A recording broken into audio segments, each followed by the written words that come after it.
Talk, talking crime, cases, and backing the blue. Now, here are your hosts, Captain Ed Mehmet and Detective Kevin Schroeder. Hello, everyone, and welcome to another episode of Cop Talk. I'm Kevin Schroeder, your host. I'm here with my co-host, the Captain. Hello, WABC listeners and YouTube viewers. I'm back this week. I was away last week. No one knows where I was, and I'm going to keep it a secret. LAPD, Life After the Police Department, Captain. You're doing it well. Today's guest on Cop Talk is Jim Walden. Jim Walden is a former U.S. attorney with the Eastern District, and he's going to be running for New York City mayor as an independent. Jim, welcome. Thanks so much for having me. I really appreciate it. Great. So now, why don't you tell our audience, a little bit about yourself, your background, where you grew up? Sure. I grew up in a steel town called Levittown, Pennsylvania, right outside Trenton. Hard scrabble upbringing. Came to New York in 1993 after I graduated law school and cut my teeth as a federal prosecutor for about 9 years. Went after the mob pretty hard with a lot of detectives and agents.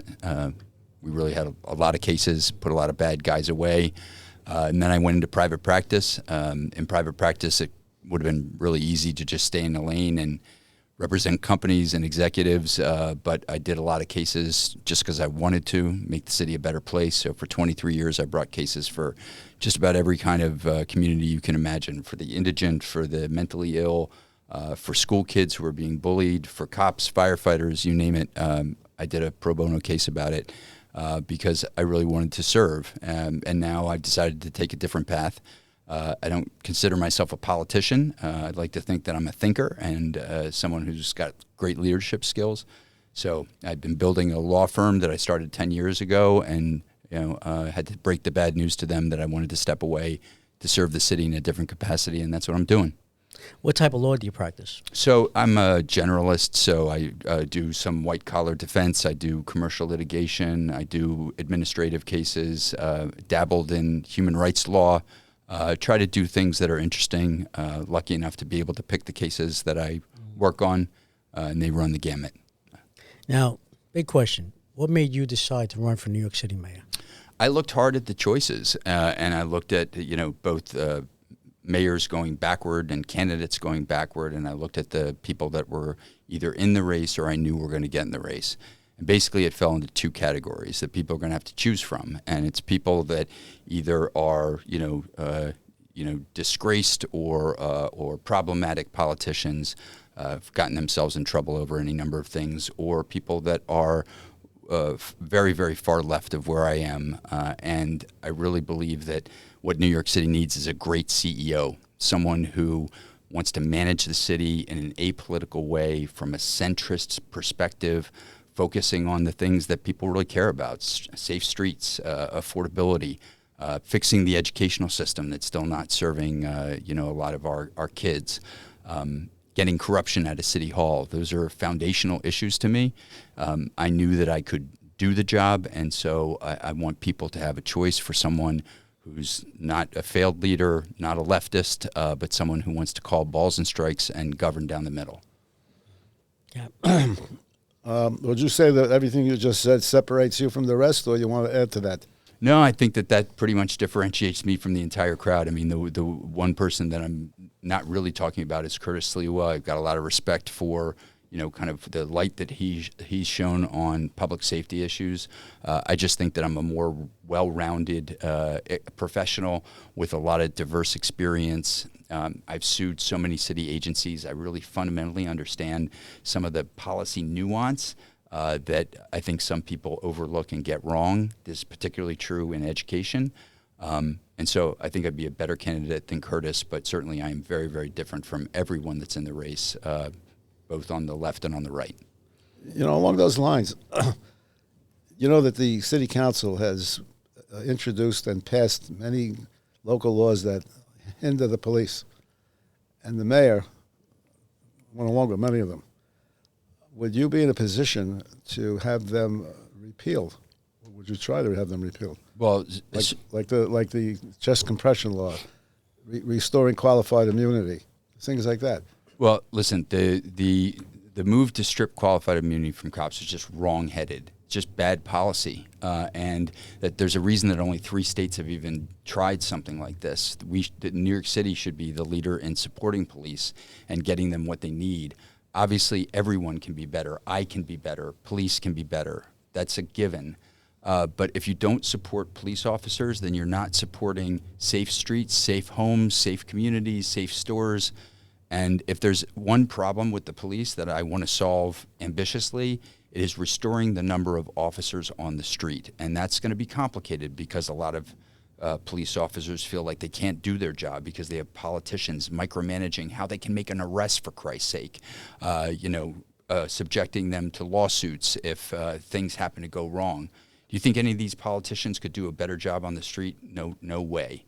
So obviously I want smart policing. I think that Jessica Tisch has done a really good job in her first couple of months with coming up with data-driven strategies to focus on hotspots. That's a great idea. The drone program is something I'm studying, but that certainly looks promising. But I'm going to be the mayor that makes sure that we recruit more police officers, show the same kind of flexibility we do with police officers that we do with elected officials on things like residency requirements. And I'm going to be bold about that because we need more cops and we need the ones that are looking to leave to stay while we continue to get more police officers on the street. And believe me, I'm not just saying this because I'm on Cop Talk. I've been saying this at every single event that I go to. Right. Getting back to my original question, would you have your corporation council draw up legislation to repeal those laws that are restricting the police? Well, I have to, honestly, Cap, I'd have to look at them one by one. Qualified immunity, absolutely yes. The chest compression law, there were some aspects of that I thought were good policy, but other aspects that I didn't. How many stops? Right. So, yes. So definitely when it comes to policies that hamstring the police, we have to walk back the policies that went way too far. The pendulum in this city swung way too far to the left. And we're seeing that now in city council races because before, because remember, the city council that I'll be dealing with as mayor is going to be a different city council. And there's a lot of centrist candidates that are now running because people realize, especially after the last presidential election, that voters in the city want to change. They're tired of these extreme policies that make life worse for people. And so I'm definitely, Cap, to answer your question specifically, I'm going to look at each one of those laws, and every time there's bad policy, like they trying to get rid of the gang database is, one of my favorite projects to point at.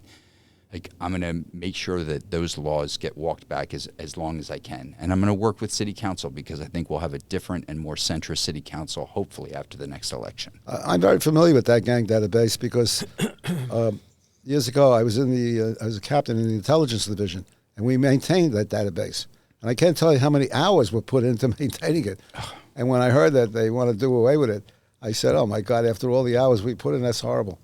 Cap, the justification that they're offering just on its face is not credible. It's the criticism is that there are too many black and brown people in that database. So are we saying that there shouldn't be a mafia database because there are too many white people in it? It's like you have a database that's identifying the gangs that exist, and those gangs are, they span the rainbow, right? And so the idea that you're going to get rid of an important, effective policing tool because of the composition of the gangs itself, to me, that's just insane. Of course, the gang database reflects the gangs. We had the Latin Kings and the Yetas. It is what it is. And the other things. Now, getting back to police problems, we have a big problem with recruitment and retention. Do you have a plan for that? So both those things. Right. So I would say that there's a lot that needs to be done, and my plan would be first and foremost to raise base salaries. Secondly, I'm looking hard at things like the residency requirement to see whether or not that's a way to keep and attract more police officers. And there's a number of other things that we can do to make benefits and pensions more fair to police officers. But it's really clear at this point, if we don't wake up to this, study that was just published several months ago that said that 25% of active duty police officers are looking for employment in other cities where the cost of living is about the same when you adjust for the local economy. It's safer and people respect police officers. If we lost 25% if we lost 10% of police officers, given where we are in terms of the numbers, which is already down something like 6,000 or 7,000 police officers, that would be devastating for the city. What about raising the age limit? The mandatory retirement is 63 years old, MIPD. Actually, the fire department is 65, and surrounding counties are 65, 68. Would you consider possibly trying to raise the mandatory age of retirement? Hard yes. Okay. I don't need to explain it at all. You're down cops. You have cops that want to serve. Right. You want to put rational checks on it to make sure that people physically can still do the job. I get that. But when you have police officers that are dedicated, that want to stay on the job in those years, especially since other cities and states are doing it, there's no rational reason not to lift that age to retain more of the police officers we have. Did you ever hear of the DROP program? No. The Deferred Retirement Program. Actually, it's successful in Cleveland, I believe San Diego, and they were going to do it back in 2000 when Bernie Kerik was the commissioner, and then some reason it wasn't done. But they did look at it, the city of New York, and basically what that is, say you're 63, mandatory retirement, you retire, or you could be 50 years old, whatever. When you retire, and the city hires you back. Everything's the same, status quo. They freeze your pension. You don't collect your pension. You can't pad the pension. It's frozen. You get that, and you sign a 3 to 5 year contract. Everything's the same. You still get your same pay, your overtime, whatever, but that doesn't count towards your pension. And then after 5 years or 3 years, depending on when your contract ends, you would start to collect your pension and move on. That's a program that they have it out in Cleveland Police Department, and again, San Diego and many others as well. It's called the DROP program. I'm going to look it up now. I haven't heard about it before, so I'm grateful for you telling me about it, but I can't, as I'm sitting here right now, I'm a critical thinker. I can't think of one reason not to do something like that. We need more cops. Right. And it's just, now, what about another issue, too? Allegations. When a perpetrator makes an allegation against a cop, sometimes the cop may be, put at a desk duty, for 6 months while they're investigating the allegation. And then it turns out to be a false allegation, which most of them are. But then that's it. So the police officer had to go through the BS for 6 months, maybe his family as well. And this perpetrator's back on the street, gets to laugh at it. And if it was founded, and if he, get a lot of money for it as well.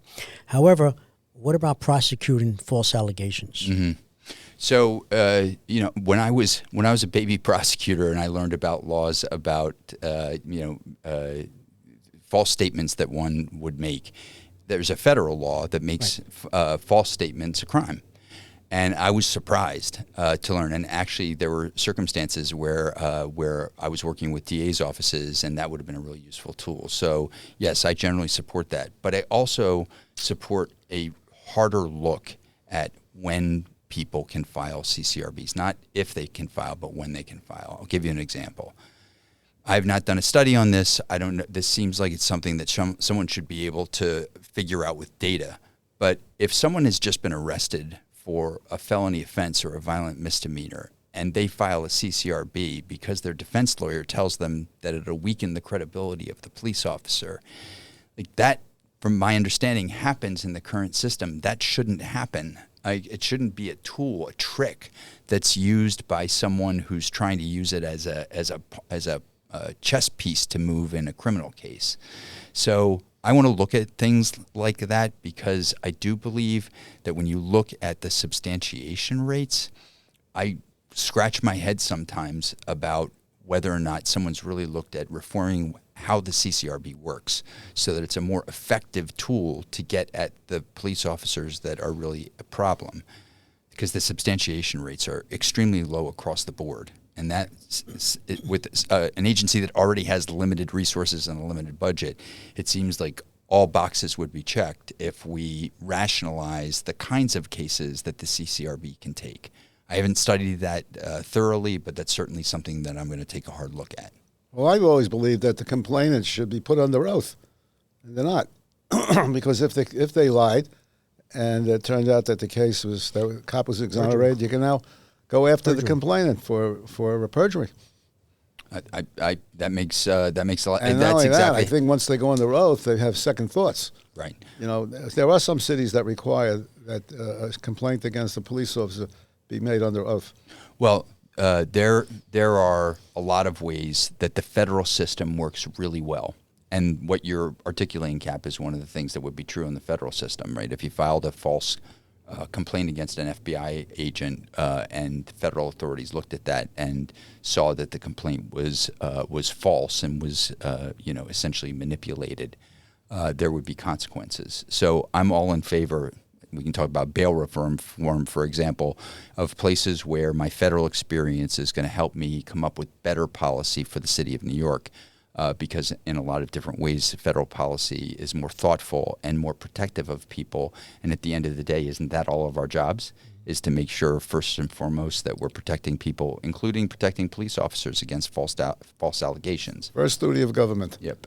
This National Foster Care Month, Marine Toys for Tots is providing hope to children who need it most. Staff Sergeant James Caldwell, who grew up in foster care himself, shares that while handing out gifts at a Toys for Tots distribution event, a little girl looked up at him, reached into her bag, pulled out a stuffed animal and said, "Someone needs to make sure you get a toy too." That simple gesture embodies the heart of Marine Toys for Tots, ensuring every child, including those in foster care, experiences the kindness that can transform their future. Visit toysfortots.org today. Americans love using their credit cards, the most secure and hassle-free way to pay. But D.C. politicians want to change that with the Durbin-Marshall credit card bill. This bill lets corporate megastores pick how your credit card is processed, allowing them to use untested payment networks that jeopardize your data security and rewards. Corporate megastores will make more money, and you pay the price. Tell Congress to guard your card, because Americans lose when politicians choose. Learn more at guardyourcard.com.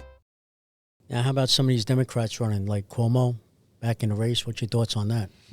Well, listen, I've spoken publicly about Andrew Cuomo, and I'm happy to do it again.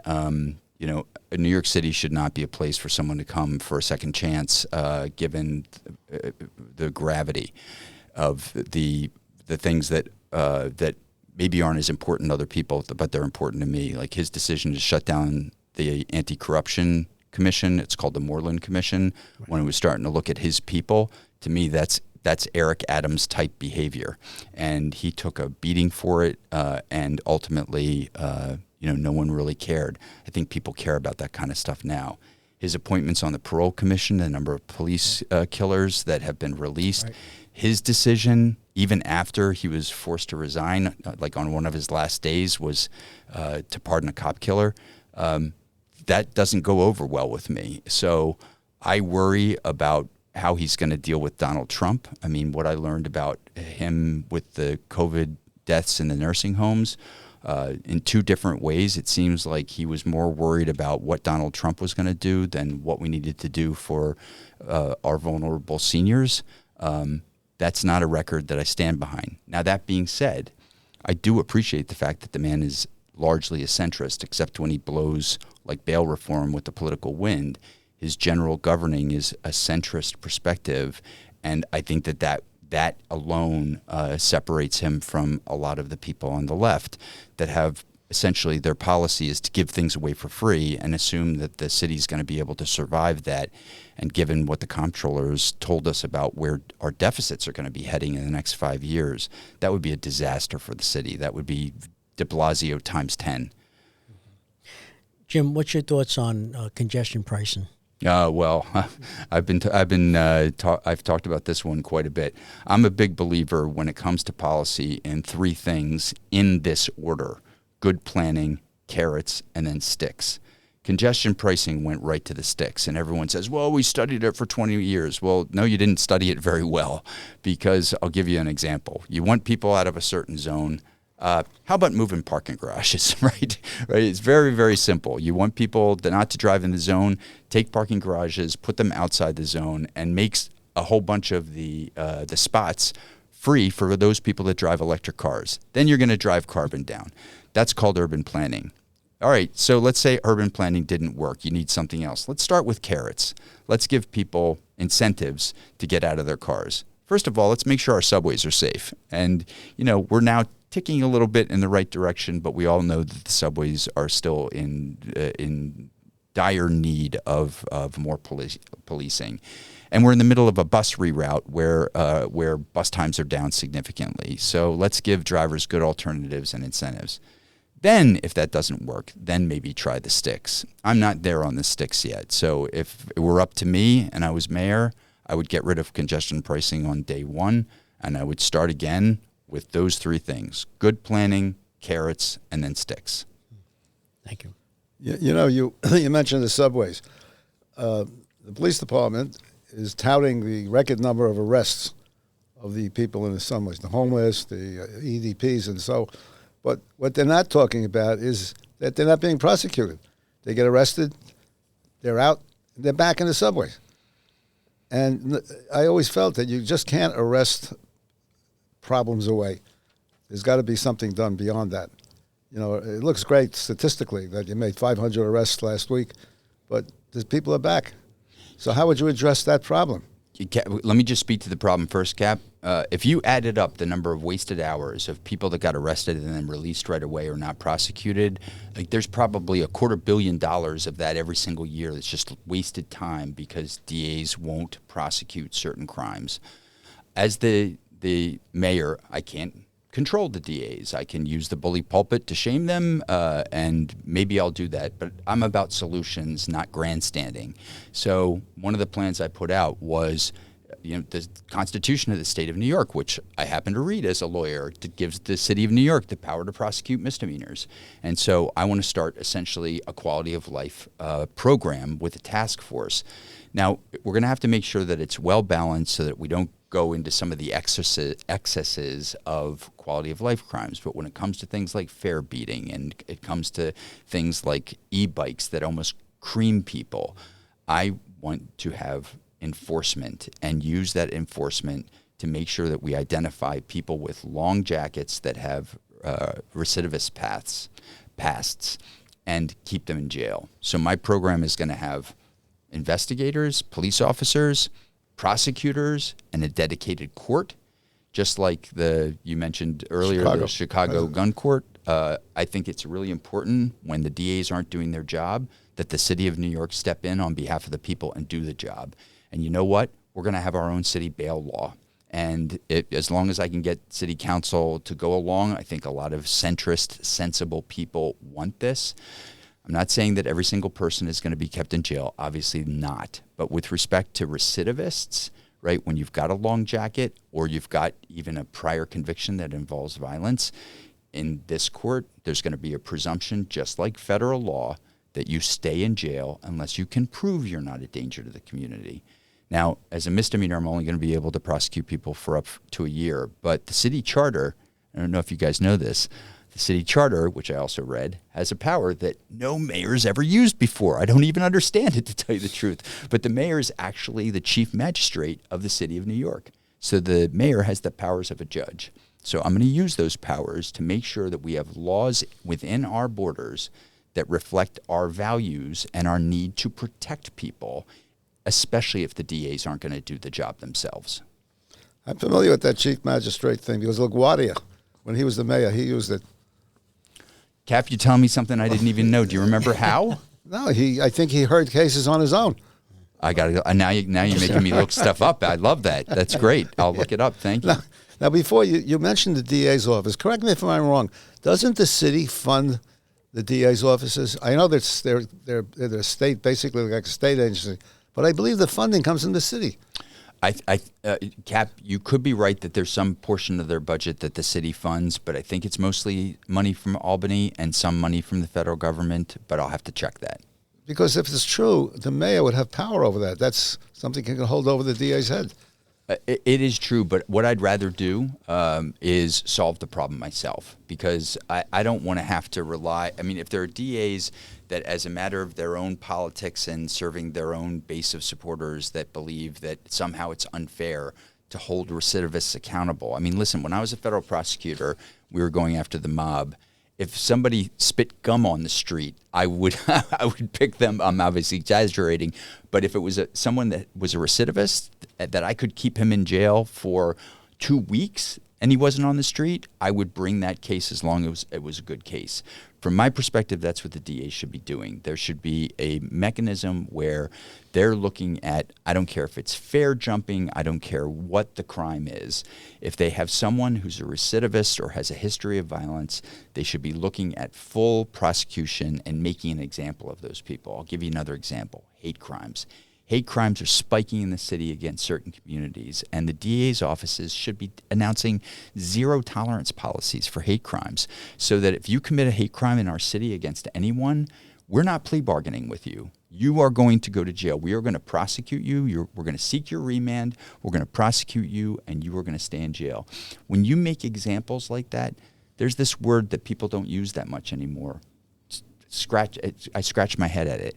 It's called deterrence. Right? If you want order, if you want people to follow the law and you want crime to go down, right, you've got to create deterrence. It's great that the mayor talks about the decreases in crime. I celebrate it. I celebrate him. I celebrate Commissioner Tisch for that.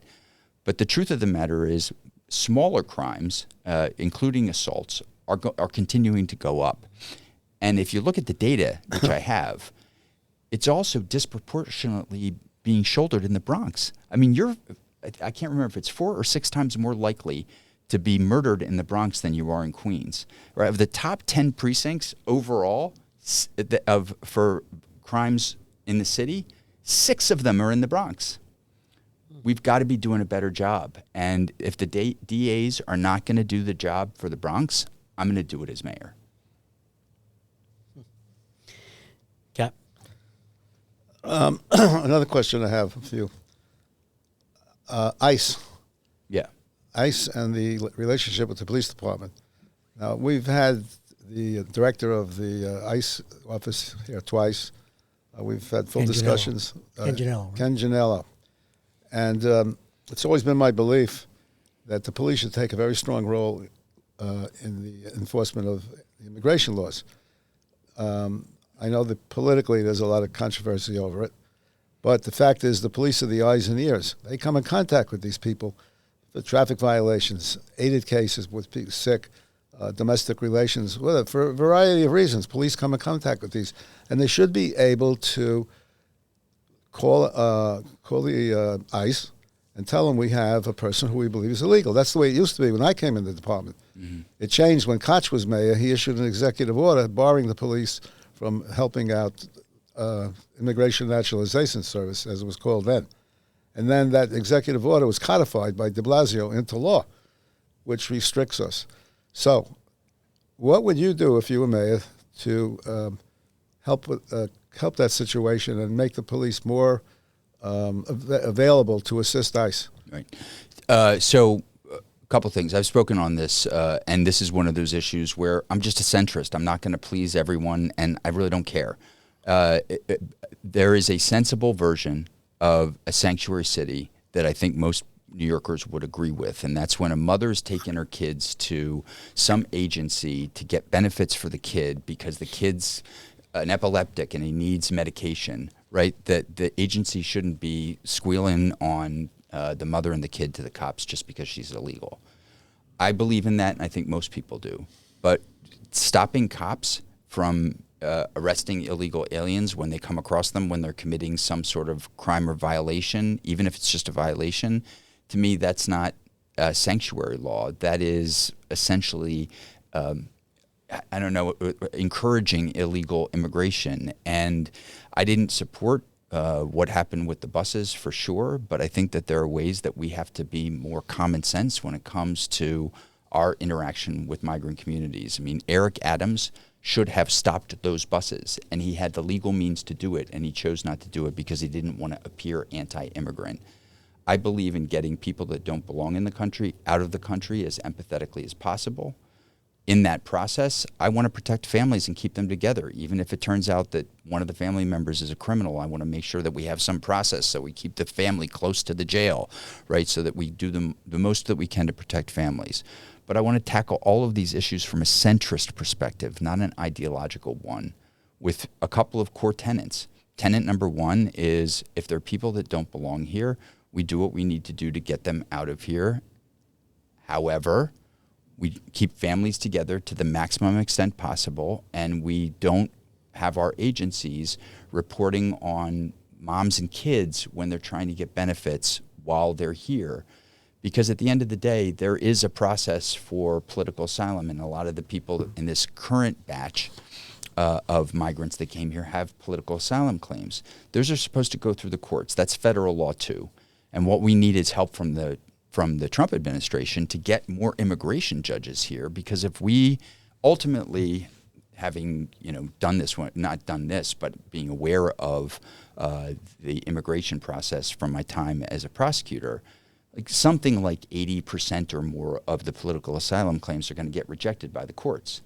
And so if that's true, if those statistics bear out and even 60% of them get rejected, we need more judges to do that more quickly so that we're not in these immigration cases that take 7 years while we're paying for people that really don't belong in the country.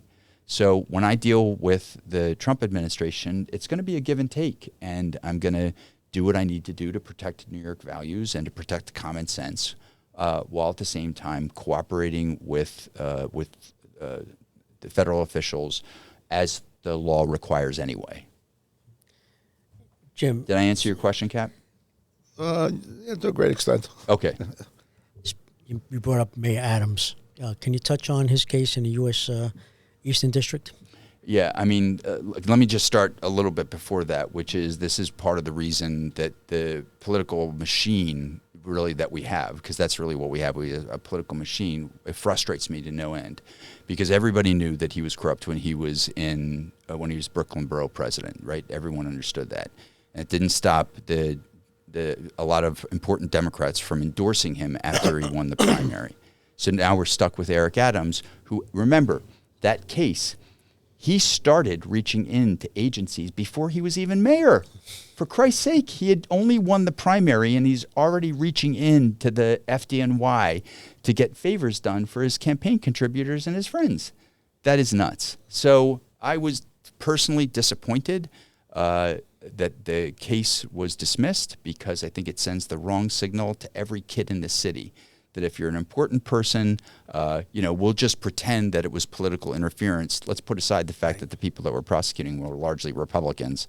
But in this crazy day and age, you can kind of spin anything into a political prosecution. I knew the evidence in that case. It was not a political prosecution. He did those things based on the evidence that I saw. And I was disappointed that it was dismissed. Now, we don't know what's going to happen with him, right? Because the federal judge is still sitting on the dismissal application. So we're going to have to wait and see. Could he refer that case to the DA's office? Would that be double jeopardy? No, it's a really good question, Cap. And if Alvin Bragg wanted to bring a case against the mayor, he could do that. I'm not going to be using my voice to encourage that, because I hate when people do that with respect to their political opponents. I think that's what's gotten us in trouble. So I was the person literally right after I declared that refused to tell him that he should resign. What is the right thing for the state is for Kathy Hochul to use her leadership and to suspend him, make the evidence from the Southern District case public, and then make a decision based on the evidence whether or not she should throw him out. And that's what the law requires. And from my perspective, she's not doing her job, because if she really cared about New Yorkers, she would suspend him. If she suspended him for 30 days, the first deputy mayor would sit. It wouldn't be Jumaane Williams. She could make the evidence public, and the public has a right to know that evidence, even if he's not going to be prosecuted for it. And then she could make a decision about whether to remove him. That would have been the right process. You know, President Roosevelt, when he was the governor of the state, he called in Jimmy Walker. They were ready to. He was ready to bring him up on charges, and I think he was entitled to a hearing, if I'm not mistaken. Even though the governor has the power to do that, I believe the mayor still has a right to present his side. Anyway, Roosevelt got Jimmy Walker to resign. So, Cap, I knew you were smart. I didn't know you were such a student of history. Like you're super impressive. He is. But you're 100% right. But what the law doesn't say is how it doesn't have to be a full trial like with a jury. Right. The governor can basically has discretion to devise what the process is. That's consistent exactly with what I'm saying because, listen, the Southern District did a prosecution memo, right? That's how these cases go. There's a document that describes all the evidence. A certain number of the witnesses could be called. This could be done relatively quickly. The documents could be produced. It's her that is the judge, basically, at the end of whatever the process is that she devises. But there's a way that she could devise a process that gets New Yorkers what they need, which is a suspension of this mayor, and a review of the evidence, and then ultimately a decision on the evidence whether or not he should be removed. And if at the end of the evidence she says, okay, I think this case was, I guess I can't curse on the air, dog poop, then he's staying. I get it. But if he did what he's accused of, which is pretty serious stuff, then she can remove him, and then the process will go on. That's when people follow the law, there's generally good outcomes. Maybe you should suggest that to the judge. It's an out for him. And the other out would be referral to the DA's office. Right. Exactly. So, Jim Walden, now you become president. You become not president. Don't get ahead of yourself now. Become mayor of the city of New York. First day. What's your first day of business? I'll tell you one thing for sure is during the period of time between the November election and me taking over, I'm going to have a plan to get severely mentally ill people off the street, period. And listen, this is a personal issue to me, right? I've spoken about this. My sister was profoundly mentally ill. The mental health system couldn't deal with her. She ended up in jail. She didn't belong there. She got out after some period of time based on circumstances that have still never been clarified to me. She ended up dead, right? So the streets are not a safe place for mentally ill people, and it's terrible for the rest of us too. So all of our interests are aligned, which is enough political talk. We've heard Adam say he's going to take them off the street, and so far the last number I saw was something like 56 people that he had taken out of the 2,000 that are on the street. So day number one for me is I start a plan to take these people off of the street and get them in long-term care. And I keep them in long-term care. And if somebody sues my administration over it, I'll endure that because it's the right thing for everyone, especially them. And number two, I'm going to present a bill to the city council to do the one thing, and just the one thing that the city needs to do to clean up City Hall for good. This wasn't done after Tammany Hall. This wasn't done after prior episodes of corruption. Wasn't done after de Blasio and his wife started a program. $850 million of it is still missing.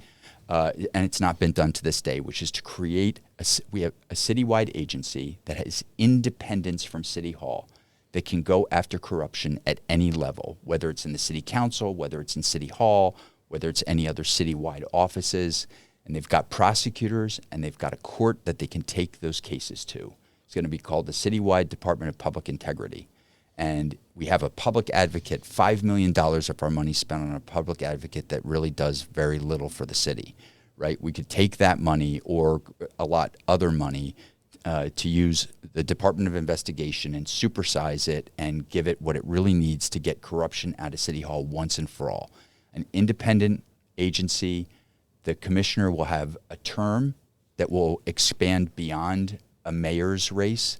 So a 6-year term or something along those lines so that they don't have to worry about political interference and they will get the job done. And that is super important to me because think about this for a second. Americans have lost a lot. One thing that we've lost is our ability to trust government. And Democrats feel it, Republicans feel it. They feel it for different reasons, right? But everyone, whether it's local level, state level, federal level, they've lost trust in their government, right? What we need to do in this next election, from my perspective, is to restore New Yorkers' faith in their government after basically 11 years, 12 years of corruption. And this is something on which centrist Democrats and Republicans completely align.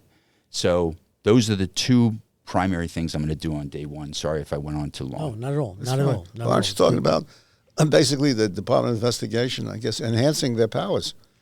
Yes, but I'd say supersizing them, Cap, which is and making them independent. Making them independent, right? The commissioner is appointed by the mayor under the current system and reports to him. We've seen City Hall interference with them.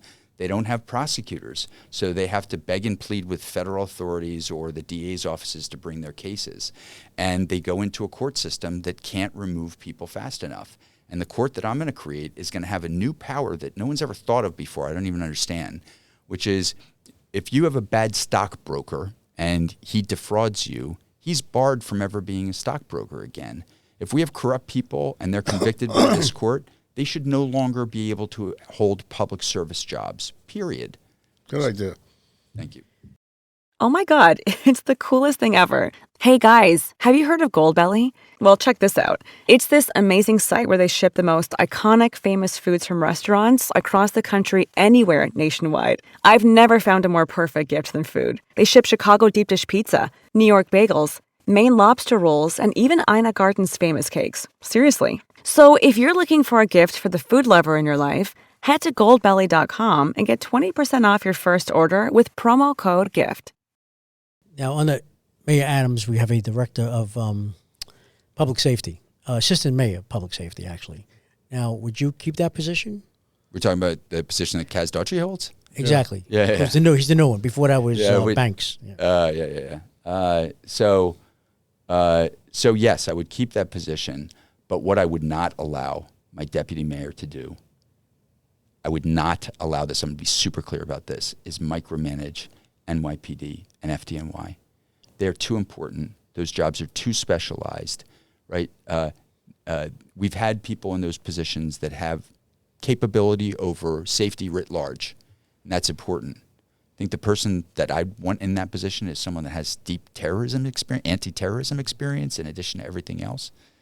But I'm not going to allow my deputy mayors to micromanage the NYPD and the FDNY, right, who are the men and women on the streets saving us every single day. Well, that's a good argument for not having that job. But, Cap, listen, I like to believe that I learn as I go along in life, and that I'm going to continue that pursuit of wisdom. From my perspective, it does make sense to have someone looking at the overall pie, right? Someone who is looking at the larger trends, whether it's got to do with crime and safety, fire and safety, sanitation and safety, that really kind of looks at the big picture, is looking at things like resilience as well as, because resilience is a safety issue as well. So I do think that position, championed by the right person who's a multidisciplinary person who's really, really smart and very, very experienced and senior over all of our agencies, makes sense. What doesn't make sense is for that person to be so egotistical that they're going to reach into departments and tell commissioners how to run departments. That's a recipe for disaster, and we've seen it. 4 commissioners now under Adams, 4 NYPD commissioners in 2.5 years. Right. That's ridiculous. Yeah. You need to let the police commissioner run the police department, period. Exactly. On that note, Commissioner Tisch, would you consider keeping Commissioner Tisch, or do you have someone else in mind? So I'm going to blow your mind here. So I'm not picking the next police commissioner. You want to know who's picking it? A panel of people that are going to give me 3 names. And listen, who's on that panel? You've seen who's on my panel. So Cy Vance is on the panel. Ray Kelly's on the panel. There's a bunch of other people that don't want to be named. Knock yourself out, Cap. You're welcome. I'm sure that they would love to be working with you. But listen, I could obviously pick a great police commissioner. That's not the point here. The point is that every single thing I do in City Hall, I want to do it in a way that gives everyone greater confidence. And we all know that some number of commissioners get that role through backroom deals and cronyism and who's my buddy and who's going to have my back. I don't want that. Like, I like, I'm a student of history too, so I like team of rivals, right? The way Lincoln picked his cabinet, Abraham Lincoln picked his cabinet. I want people who are the best at what they do. And that's why for every single agency now, this is going to be hard for me, and I welcome it, right? There's going to be a panel that's going to give me 3 names, and I've publicly committed I'm picking one of those 3 names. Now, there's certain things that I'm going to want from the panels in terms of qualifications, right? In terms of I want for NYPD, I want them to get resumes of people that have had significant anti-terrorism experience, right? That to me is a precondition for being a great deputy or being a great NYPD commissioner. But once they do their search, I'm staying out of it. I'm going to let them do their jobs. They're going to give me 3 names. I'm going to pick one of those names, and it's going to be transparent. Yep. What do you think, Cap? Come on, you're liking me. I can tell. No. I believe in the panels, but my experience, and I haven't never served on a panel, but from what I hear from people that have, they've made recommendations. I'm talking about nationwide, not just New York. And the mayor just picked someone else, disregarded the panel, maybe for political reasons. But, Mark my words, it's not going to happen here. That's the whole point of this, is when people see me do the job in a way that is like, do you think that a CEO picks her best friend as the chief financial officer? No, the CEO doesn't do that. The CEO does a nationwide search, convenes a subcommittee of the board of directors, and they pick candidates, and the CEO picks the best candidate based on the credentials. When people see the city of New York being run that way again, people are gonna have they're gonna have more confidence in the police commissioner and the FDNY commissioner and the sanitation commissioner. Know that they are beyond reproach because they're being picked not by politicians, but by subject matter experts that care about the city and care about the important functions of our agencies. Well, I agree with that. But sometimes those panels are used just to make things look good, where a candidate is already picked, no one knows about it, and the appointing official has a panel to make it look good, but then appoints the person they had picked originally. That's why I said, Cap, it's going to be, in my case, it's going to be transparent. And believe me, like Ray Kelly and Cy Vance probably didn't agree on that much. I'm picking panels that have people that incorporate people with opposing perspectives, so that there's a real quality to that process. And I haven't figured out how like, if I'm a commissioner and I wasn't picked, I might not want my name released, but I'm going to do as much as I can as I develop this process to make sure that it is as public as possible. So one of the things I'm considering is saying to people, if you want to be considered, you have to understand that your name's going to be public. And, I'm thinking about that and talking to other people about it, because I don't want to limit the candidates that apply to some of these jobs, because it's important. But at the same time, I want to make sure that no matter what anyone else says about me, they can say that integrity and transparency and accountability guided every single step I took. So listen to me. When I make a mistake about something, you know what you're going to hear from me?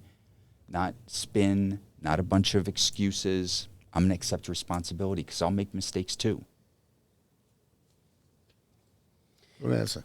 well, Jim, any last words to our audience? Didn't I take up enough time? No, it's all good. It's been we'll have great. you back. It's Love been to have great. you on, and some of the other candidates as for a debate. Oh, that'd be fun. That'd be fun. Maybe you, Curtis, and maybe when they figure that out.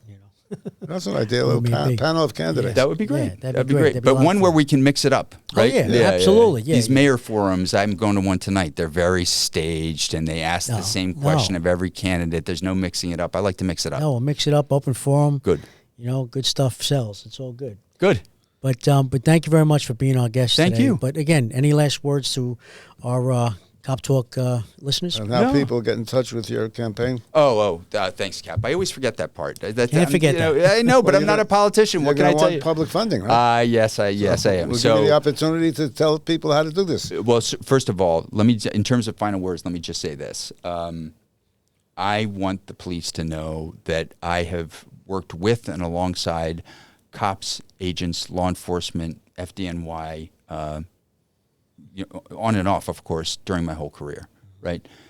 Some of the teeth cutting that I did were agents and cops and detectives taking me under their wing and teaching me, kind of what really matters in New York, and I never forgot that. So one of the things that I want to say to your audience, 100% without any qualification, is that I'm going to be a mayor that supports the police department.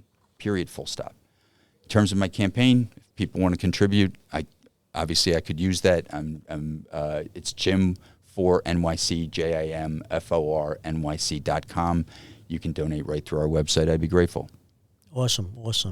And Jim, first day, you're also going to give the police a raise as well as the fire department. It's correct? already in writing. Absolutely. It's enough to work all the overtime in 2 or 3 jobs, and live on their mother's couch. But how much of that overtime could we use to hire 9,000 more cops? Of course. 56%. Of course. We took 56% of the overtime. We could hire 9,000 new cops and have higher starting salaries. We've done the math. Well, Jim Walden, for New York City Mayor, thank you for being our guest today. You. We appreciate it. I'd like to thank everyone. Cap, before any last words from you? No, I think Jim has said it all. Quite impressive. I'd like to thank everyone for listening today. If you like what you hear, you could subscribe to Cop Talk. You could also follow us on X at Cop Talk WABC. That's at Cop Talk WABC. Until next time, God bless you. God bless America. God bless law enforcement throughout the world. God bless our U.S. military. Thank you. And don't forget, you can also view this session on YouTube. Thank you. Thank you. Thanks for having me.